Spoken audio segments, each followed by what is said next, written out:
بسم اللہ الرحمن الرحیم۔ السلام علیکم۔ روزانہ واقعات سننے کے لیے اس چینل کو سبسکرائب کریں۔ تفسیر ابن کثیر میں ہے کہ حافظ ابو نعیم اصبہانی نے اپنی کتاب دلائل النبوت میں محمد بن عمرو عقدی کی سند سے روایت یہ واقعہ نقل کیا ہے کہ رسول اللہ صلی اللہ علیہ وسلم نے شاہ روم قیصر کے پاس اپنا نامہ مبارک دے کر حضرت دہیہ ابن خلیفہ رضی اللہ عنہ کو بھیجا۔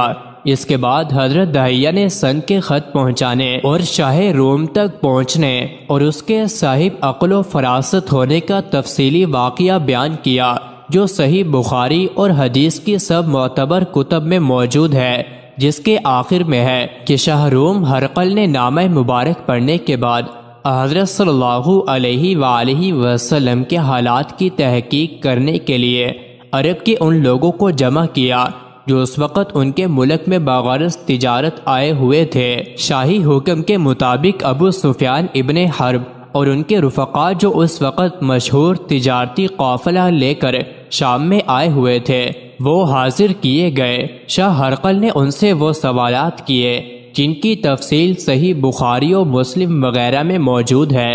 ابو سفیان کی دلی خواہش یہ تھی کہ وہ اس موقع پر رسول اللہ صلی اللہ علیہ وآلہ وسلم کے متعلق کچھ ایسی باتیں بیان کرے جن سے آپ کی حقارت اور بے حیثیت ہونا ظاہر ہو، مگر ابو سفیان کہتے ہیں کہ مجھے اپنے اس ارادے سے کوئی چیز اس کے سوا مانے نہیں تھی کہ مبادا میری زبان سے کوئی ایسی بات نکل جائے جس کا جھوٹ ہونا کھل جائے اور میں بادشاہ کی نظر سے گر جاؤں، اور میرے ساتھی بھی ہمیشہ مجھے جھوٹا ہونے کا طعنہ دیا کریں۔ البتہ مجھے اس وقت خیال آیا کہ اس کے سامنے واقعہ معراج بیان کروں جس کا جھوٹ ہونا بادشاہ خود سمجھ لے گا، تو میں نے کہا کہ میں ان کا ایک معاملہ آپ سے بیان کرتا ہوں جس کے متعلق آپ خود معلوم کر لیں گے کہ وہ جھوٹ ہے۔ ہرقل نے پوچھا وہ کیا واقعہ ہے؟ ابو سفیان نے کہا کہ یہ مدی نبوت یہ کہتے ہیں کہ وہ ایک رات میں مکہ مکرمہ سے نکلے اور آپ کی اس مسجد بیت المقدس میں پہنچے، اور پھر اسی رات میں صبح سے پہلے مکہ مکرمہ میں ہمارے پاس پہنچ گئے۔ ایلیہ بیت المقدس کا سب سے بڑا عالم اس وقت شاہ روم ہرقل کے سرہانے پر قریب کھڑا ہوا تھا۔ اس نے بیان کیا کہ میں اس رات سے واقف ہوں۔ شاہ روم اس کی طرف متوجہ ہوا اور پوچھا کہ آپ کو اس کا علم کیسے اور کیوں کر ہوا؟ اس نے عرض کیا کہ میری عادت تھی کہ میں رات کو اس وقت تک سوتا نہیں تھا جب تک بیت المقدس کے تمام دروازے بند نہ کر دوں۔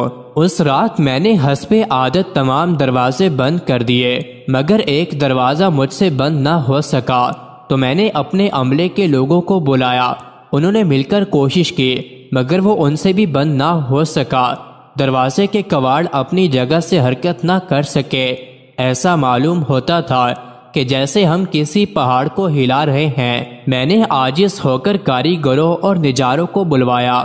انہوں نے دیکھ کر کہا کہ ان کواڑوں پر عمارت کا بوجھ پڑ گیا ہے، اب صبح سے پہلے اس کو بند ہونے کی کوئی تدبیر نہیں۔ صبح کو ہم دیکھیں گے کہ کس طرح کیا جاوے۔ میں مجبور ہو کر لوٹ آیا اور دونوں کواڑ اس دروازے کے کھلے رہے۔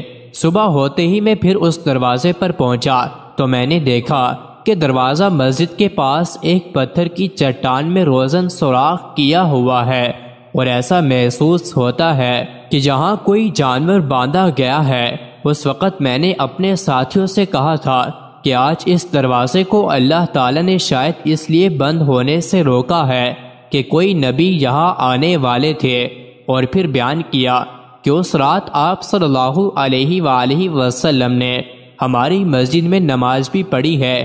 اس کے بعد انہوں نے اور تفصیلات بھی بیان کی۔ مزید ایسے ہی ویڈیوز کے لیے چینل کو ضرور سبسکرائب کریں۔